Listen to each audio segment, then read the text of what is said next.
جس طریقے سے نماز پڑھنا فرض ہے، مسئلہ یاد رکھو، جس طریقے سے نماز کا پڑھنا فرض ہے، اسی طریقے سے نماز سیکھنا بھی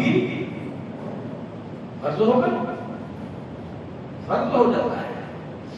تو اب ہم جو ہے یہ جو دین کی بات بتائیں گے، وہ نماز سیکھنا ہی ہوگا، دین سیکھنا ہوگا، احکام ہی سیکھنا ہوگا، تو نماز بھی فرض ہے، احکام سیکھنا بھی فرض ہے، کوئی اس سے مستثنا نہیں۔ یہ نہیں کہتے کہ یہ غیر ضروری کام ہے اور یہ بہت ضروری کام ہے، یہ بھی ضروری ہے وہ بھی ضروری ہے، جیسے نماز ضروری ہے ایسے وضو بھی ضروری ہے۔ الحمدللہ الحمدللہ نحمده ونستعینه ونستغفره ونؤمن به ونتوکل علیہ ونعوذ باللہ من شرور انفسنا ومن سیئات اعمالنا، من يهده الله فلا مضل له ومن يضلل فلا هادي له، ونشهد ان لا اله الا الله وحده لا شريك له، ونشهد ان سيدنا وسندنا ونبينا وشفيعنا وهادينا ومرشدنا ومأوانا وملجانا ومولانا محمدا عبده ورسوله، صلى الله تعالى على آله وأصحابه وأزواجه وذرياته وبارك وسلم تسليما كثيرا كثيرا، أما بعد فأعوذ بالله من الشيطان الرجيم، بسم الله الرحمن الرحيم، فلا وربك لا يؤمنون حتى يحكموك فيما شجر بينهم ثم لا يجدوا في أنفسهم حرجا مما قضيت ويسلموا تسليما، قال النبي صلى الله تعالى عليه وسلم المرء مع من أحب، أو كما قال عليه الصلاة والسلام، صدق الله مولانا العلي العظيم وصدق رسوله النبي الكريم، ونحن على ذلك من الشاهدين والشاكرين، والحمد لله رب العالمين۔ اللهم صل على سيدنا محمد وعلى آل سيدنا محمد وبارك وسلم، اللهم صل على سيدنا محمد وعلى آل سيدنا محمد وبارك وسلم، اللهم صل على سيدنا محمد وعلى آل سيدنا محمد وبارك وسلم۔ گزشتہ جمعے کو امیر المومنین، خلیفۃ المسلمین، قاتل المشرکین والزندیقین والمنافقین، سیدنا عمر فاروق رضی اللہ تعالی عنہ کی یوم شہادت کے عنوان سے آپ کے کچھ فضائل اور مناقب عرض کیا تھا اور بتلایا تھا کہ اللہ تبارک تعالیٰ نے آپ کو کیا مقام اور عظمت عطا فرمائی ہے۔ چونکہ یہ محرم الحرام کا مہینہ شروع ہو گیا ہے اور ہمارے کو یہ باور کرایا جاتا ہے، ہمیں یہ بتلایا جاتا ہے کہ محرم الحرام میں صرف حضرت حسین کی شہادت ہوئی ہے، اور یہ حضرت حسین کی شہادت اللہ کے یہاں بہت مقبول ہے، تو کیا دیگر صحابہ کرام کی شہادتیں اللہ کے یہاں مقبول نہیں ہے؟ ہم کس عنوان سے بات کر رہے ہیں؟ اسی بنا پر آپ مسئلہ یاد رکھو، محرم الحرام میں ہو یا کسی مہینے میں ہو، صرف حضرت حسین کی شہادت کا ذکر کر دینا، بیان کر دینا، دیگر صحابہ اور شہداء کے شہادت کو نظر انداز کر دینا، علماء نے لکھا قطعاً جائز نہیں ہے، اس قسم کا بیان جائز نہیں ہے۔ کیوں؟ اگر آپ محرم میں حضرت حسین کی شہادت کا ذکر کرتے ہیں، دیگر صحابہ کرام جو کہ سیدنا حضرت حسین رضی اللہ تعالیٰ عنہ سے پہلے جنہوں نے شہادت پائی ہے، تو ان کا اسلام میں کوئی مقام نہیں۔ آپ یہ ثابت کرنا چاہتے ہیں کہ صرف حضرت حسین کی شہادت کا مقام ہے، دیگر صحابہ کا نہیں، اس لیے کہا کہ اس قسم کا بیان جائز نہیں۔ جب حضرت حسین کا بیان ہوگا تو ساتھ میں دیگر شہداء کرام کا بھی بیان ہوگا، تبھی حضرت حسین کی شہادت کا بیان ہوگا، ورنہ یہ کہا جائے گا کہ آپ کو شہادت بیان نہیں کرنا ہے، حضرت حسین کو صرف بلند کرنا ہے کہ وہ ہمارے ہیں باقی ہمارے نہیں ہیں۔ تو اس بنا پر ہم یہ عمل نہیں کریں گے. ہم بتائیں گے آپ کو کہ صحابہ کرام نے حضرت حسین سے پہلے کس طرح کی شہادتیں اور قربانیاں دی ہیں. اسلام میں صرف حضرت حسین کی شہادت نہیں ہے. اب دیکھ لیجئے ان دنوں میں آج الحمدللہ 9 محرم ہے، کیا طوفان بدتمیزی ہے آپ دیکھ لیں. کس قدر طوفان بدتمیزی برپا کرتے ہیں اور کیا کیا شہادت کے نام پہ خرافات، بدعات، رسم و رواج، واہیات، اور یہ سب کیا کس نام پہ ہو رہا ہے؟ دین کے نام پہ ہوتا ہے.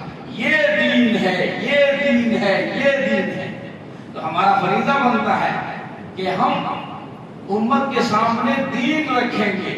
شہادت کیا ہے، کیوں ہے، کیسے ہے.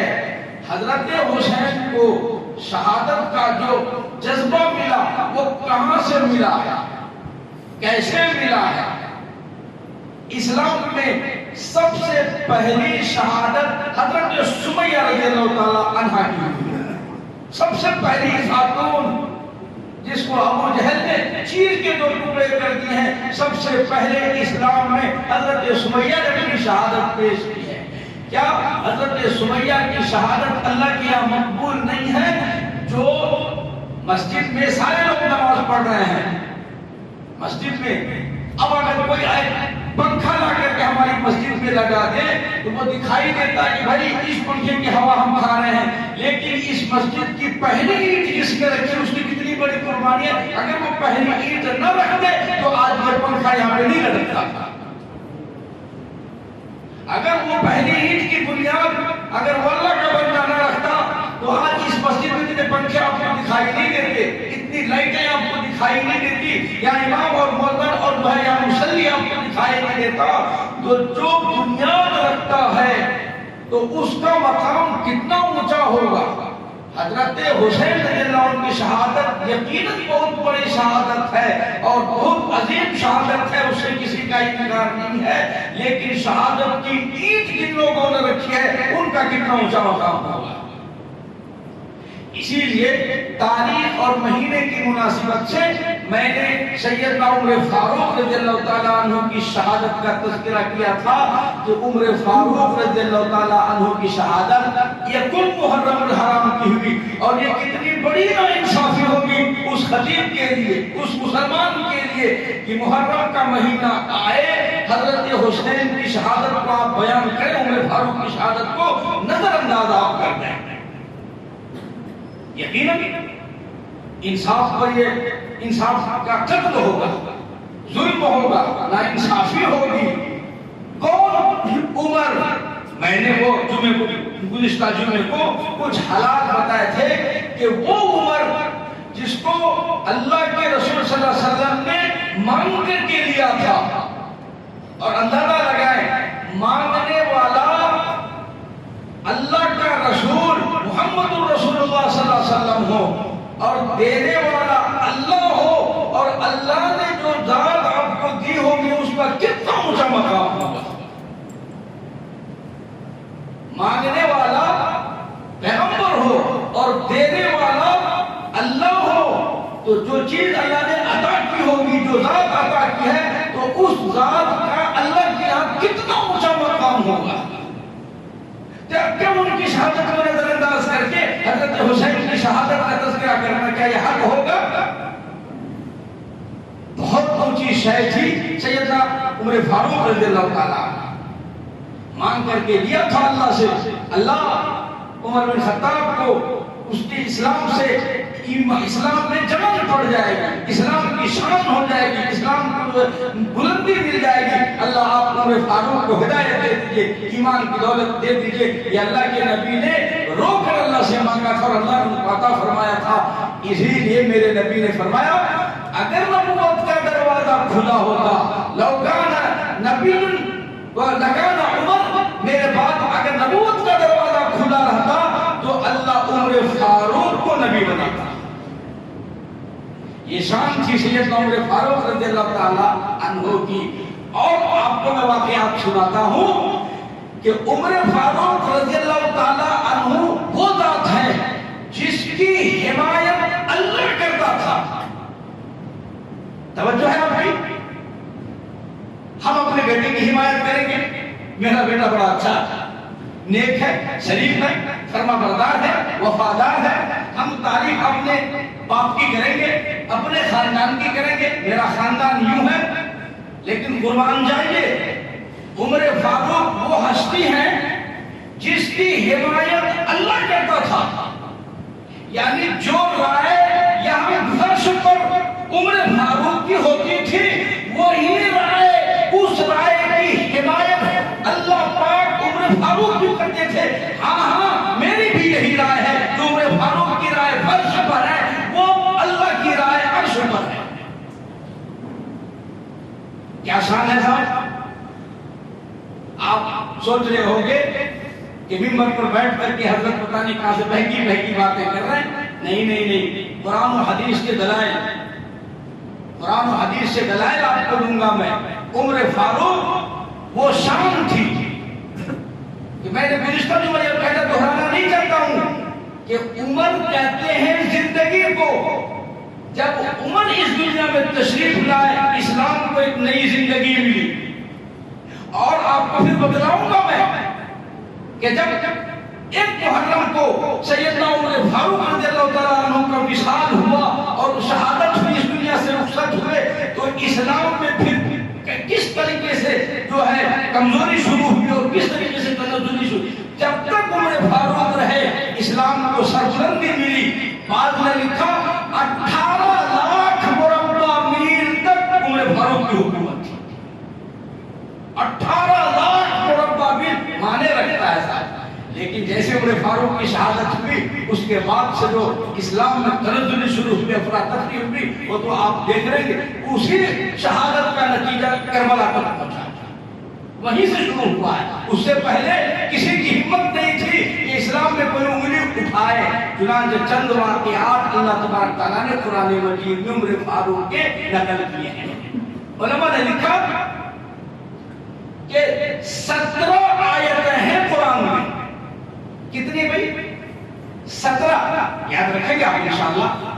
ہاں، 6666 آیتوں میں قرآن مجید کے 17 آیتیں ایسی ہیں کہ یہاں عمر فاروق نے اللہ کے نبی کو مشورہ دیا،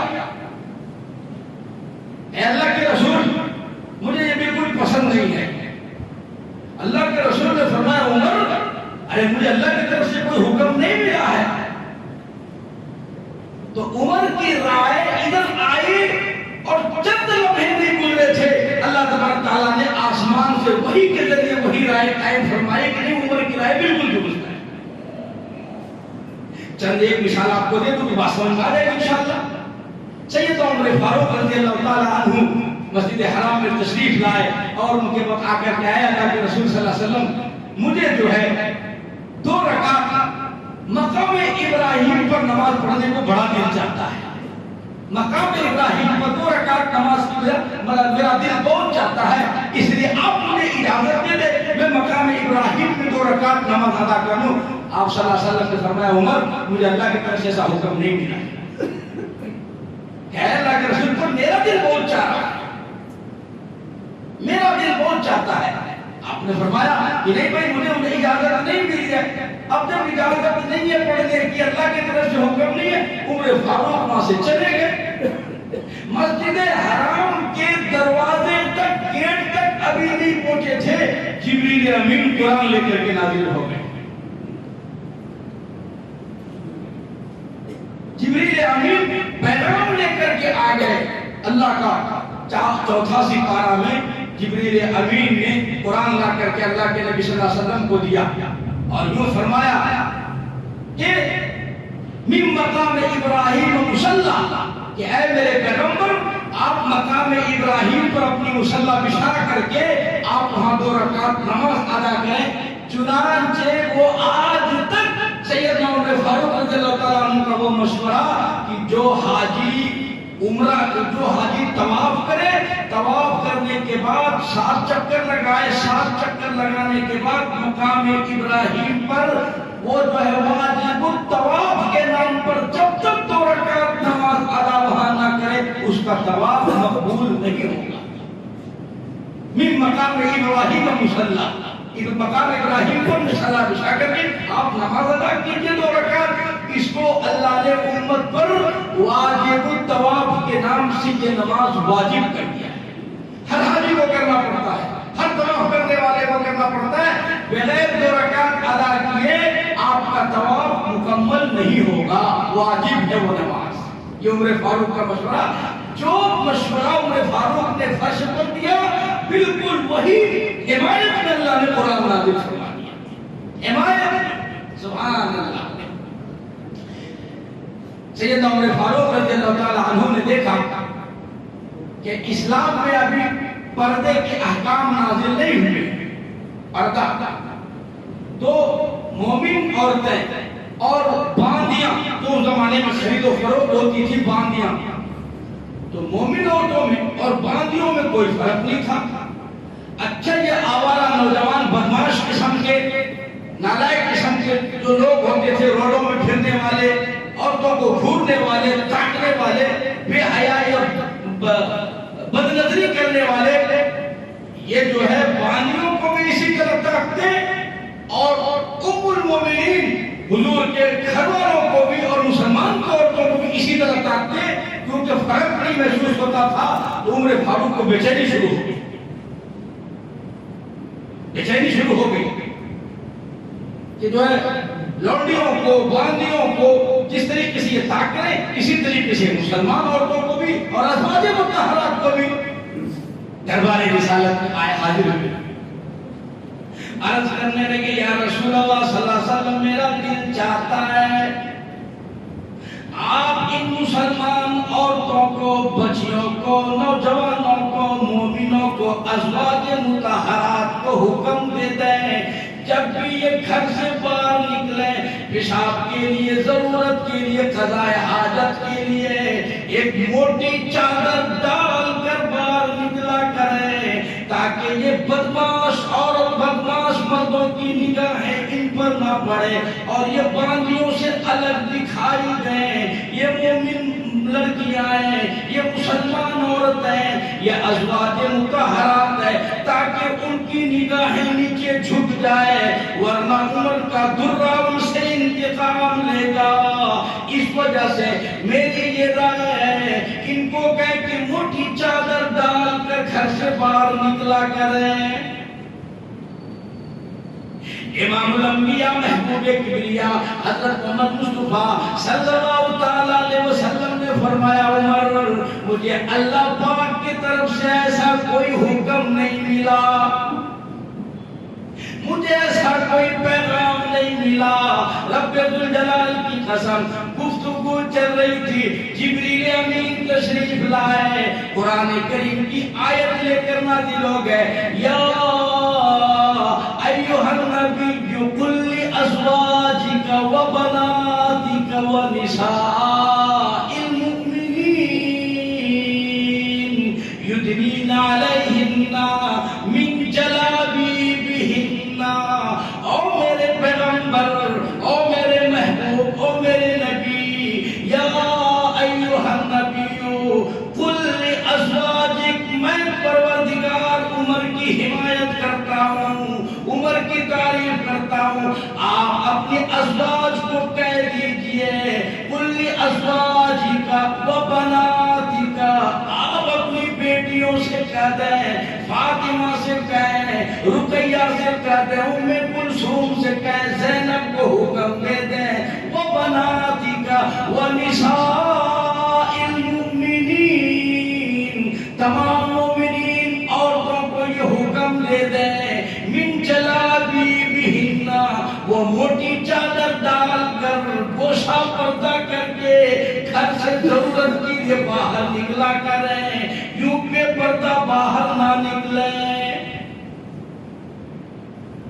عرض یہ کر رہا تھا کہ عمر وہ ہے جس کی حمایت خدا کرتا ہے، وہ کیسا رتبہ والا ہوگا، وہ کیسا مقام والا ہوگا کہ جس کی حمایت خدا کرے، پروردگار کرے. قرآن نازل ہوا، حضرت عمر کی حمایت میں نازل ہوا، مشورے میں نازل ہوا اور حضرت عمر کا فیصلہ نافذ ہوا۔ اب کوئی عورت بلا ضرورت گھر سے بغیر برقعے کے، پردے کے، گوشے کے باہر نہیں نکل سکتی۔ اس لیے اب دیکھتا ہوں کون کاٹتا ہے، کون بدنظری کرتا ہے، میرا گناہ ہے۔ مسئلہ حل ہو گیا۔ کسی کی ہمت نہیں ہوئی کہ اب آنکھ اٹھا کر کے ان گوشات پردے والی عورتوں کے اوپر کوئی بدنظری کر سکے۔ اور آج بھی الحمدللہ یہ اللہ کا احسان مانو، جن عورتوں نے گوشہ پردہ برقعے کو اہتمام سے رکھا ہے، اللہ نے اس کی حمایت آج بھی کی ہے، عزت عطا فرمائی ہے، اللہ نے ذلت سے ان کو بچایا ہے، اللہ نے ان کو مقام عطا فرمایا۔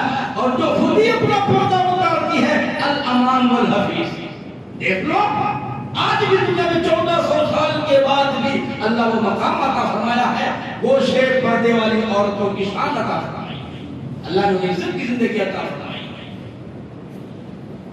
قرآن کریم میں ہے کہ ایک موقع پر ایک مسلمان اور ایک یہودی سے ایک تلوار کے بارے میں جھگڑا ہو گیا۔ اب وہ جو مسلمان تھا وہ منافق قسم کا تھا، جیسے ہم ہیں، ہمارے نفاق میں کوئی شک ہے، جمعے کی نماز فرض کرتے ہیں، عصر کی نماز ہم جو ہے معاف کرتے ہیں، ہم سے بڑا منافق کون ہوگا؟ تو ایک تلوار پر جھگڑا ہوا کہ یہ میرا ہے، یہودی کہنے کا نہیں میرا ہے۔ اب دونوں میں جھگڑا ہوا تو کہا کہ ٹھیک ہے، فیصلہ کرنے کے لیے چلو دربار رسالت حضرت محمد رسول اللہ صلی اللہ علیہ وسلم کے پاس۔ یہودی تھا، بے ایمان یہودی تھا لیکن سمجھدار تھا، اور یقین مانو یہودی آج بھی سمجھدار ہے، یہ مسلمان کبھی سمجھدار بنا ہی نہیں۔ یہ سمجھدار ہوتے ہیں تو یہ دوسروں کی غلامی کرتے، یہودیوں کی غلامی، عیسائیوں کی غلامی، ان کی نقل، ان کی شیڈنگ، ان کے کپڑے، ان کے کلچر، اگر ان کے پاس عقل ہوتی کبھی ان کی جو ہے یہ شباہت اختیار نہیں کرتے، کبھی ان کی نقل نہیں کرتے۔ یہ اگر عقل ہوتی حضرت محمد رسول اللہ صلی اللہ علیہ وسلم کی اتباع کرتے، پیروی کرتے۔ یہودی کل بھی چالاک تھا، آج بھی چالاک ہے، اور یہ مسلمان کل عقل مند تھا، آج بھی عقل مند۔ ذمہ داری سے کہتا ہوں، ذمہ داری سے، کل کے مسلمان ایسے نہیں تھے، صحابہ کرام ایسے نہیں تھے، تابعین نہیں تھے، مجتہدین، آج کا مسلمان یہودی کہنے کا کوئی بات نہیں ہے، چلو تمہارے نبی کے پاس جا کے فیصلہ کروا لیں گے۔ یہودی کو یقین تھا سچے نبی، سچے ہیں، امین ہیں، صادق ہیں، کبھی غلط فیصلہ نہیں کر سکتے۔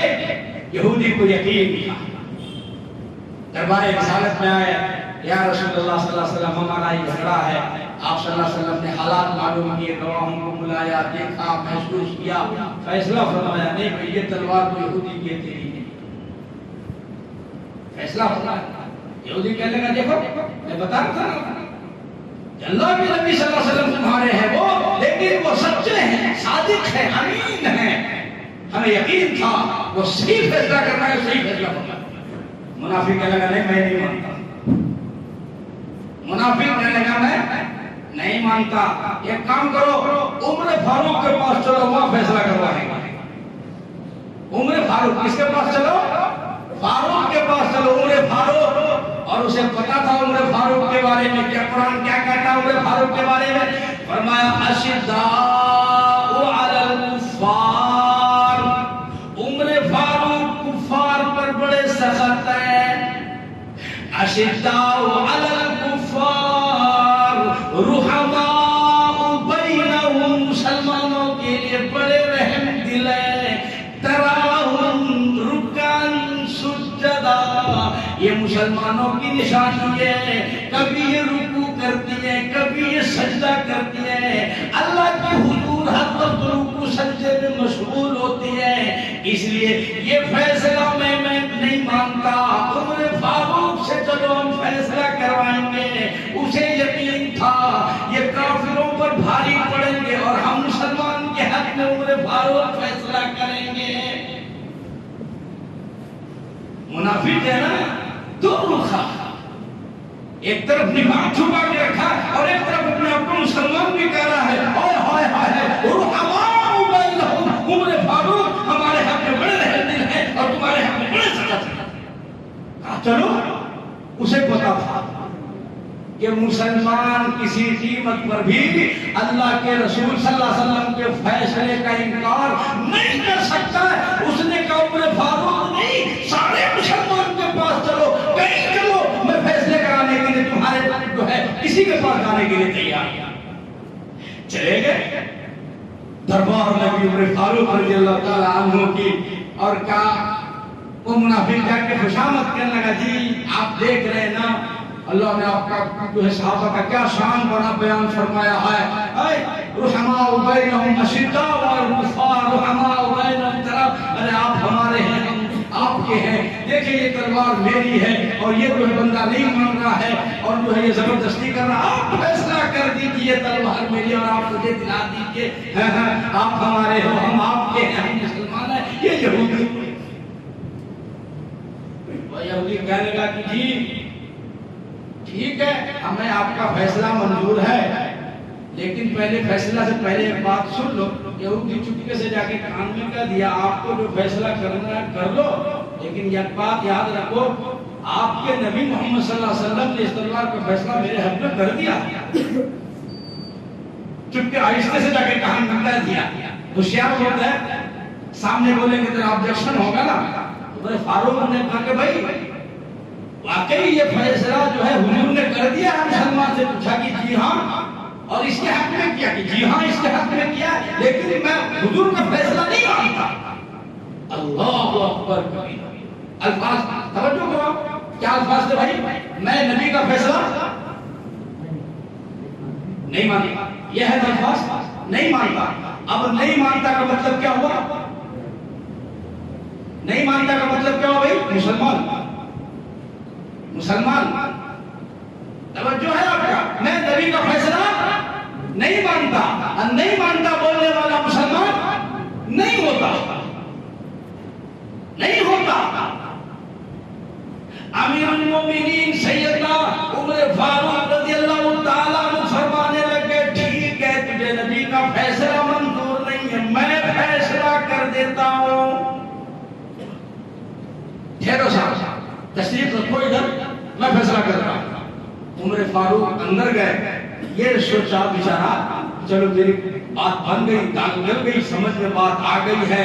اشداء والکفار رحماء بینہم تراہم رکعا سجدا یبتغون فضلا من اللہ ورضوانا. میری بات بن گئی، دیکھو کیا کام ہو گیا میرا ماشاءاللہ. اب گئے ہیں وہ اندر، کاغذ کھانے گئے ہیں، بک لینے گئے، پھیل لینے گئے ہیں، انشاءاللہ لکھا پڑھی کے ساتھ تلوار مجھے مل جائے گی.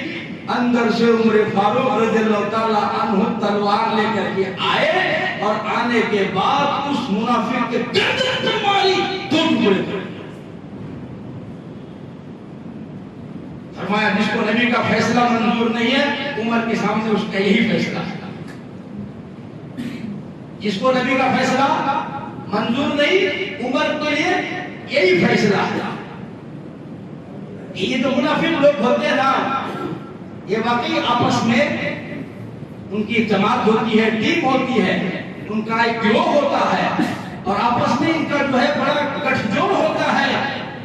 یہ مسجدوں سے باہر الگ الگ ایسے ہی جو ہے مشورے کرتے رہتے ہیں، ایسے فتنے ڈالتے رہتے ہیں، اپنی الگ مسجد بنانے کی ضد کرتے ہیں. جیسے مدینے میں مسجد زرار بنائی گئی تھی، صحابہ نے آگ لگا دی اس مسجد کو. ایسا ممکن ہے آج کے زمانے میں بھی ہو. آج کے دور میں بھی ایسے لوگ ہیں، گردن اڑا دی. اب افراتفری مچی پورے مدینے میں. ہائے مسلمان کو عمر فاروق نے مار دیا، کلمہ کو قتل کر دیا، ہائے نمازی کو قتل کر دیا، ہائے ہائے تہجد گزار کو قتل کر دیا، سجدہ کرنے والے کو مار دیا، کلمہ کو مار دیا. یہاں سے ٹیم بنا کر دربار رسالت میں گئے. اللہ کے رسول آپ فیصلہ کریں، کلمہ کو کا قتل کرنے والے کو آپ اجازت دیں، قتل کا بدلہ قتل کو کتبنا علیہم فیہا ان النفس بالنفس والعین بالعین والانف بالانف والجلد بالجلد والسن بالسن والجروح قصاص.